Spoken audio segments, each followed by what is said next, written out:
independence and freedom have true toss, and we can kind of forget about one at times, and we rarely talk about the other. And the first is the price that comes from keeping and earning that independence, that freedom. And again, when we're talking about that, it's the lives laid down for the protection of our countries, wherever we are, to protect our freedoms. And again, this is kind of very American in a sense, so it may not be the case everywhere, but it's just one of those things that we've acknowledged and we don't often think about.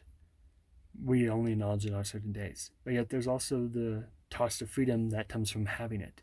Because with independence comes responsibility for your results. You don't get the ability to pass the buck on to someone else. If you are in a system of regulation, then you would basically have whatever results you were given. You didn't really have control over the outcome. But once you are independent, you now have a direct input on the results you did. And so it could be easy to follow a diet plan and you would get the results that come from that diet plan. Yet once you get off the diet and you start eating whatever you want, then you might either gain the same results or you have even worse results. And then that's assuming the diet plan was actually good in the first place.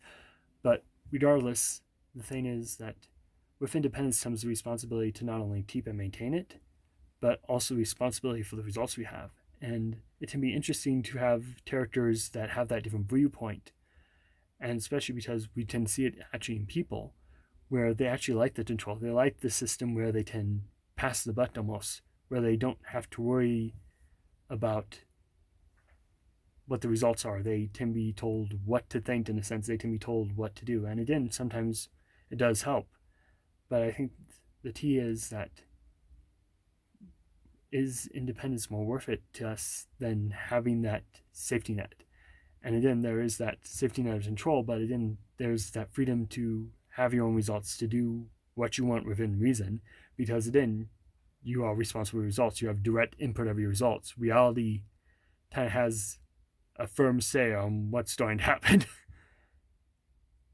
And then we can think about all the work that goes into maintaining that freedom, or even trading experiences where freedom can be joined. Then it's like a game can be structured very openly and with a lot of choices, but those choices have to be programmed and written and so forth so that people can enjoy them. So it's a lot more work to bring it to people.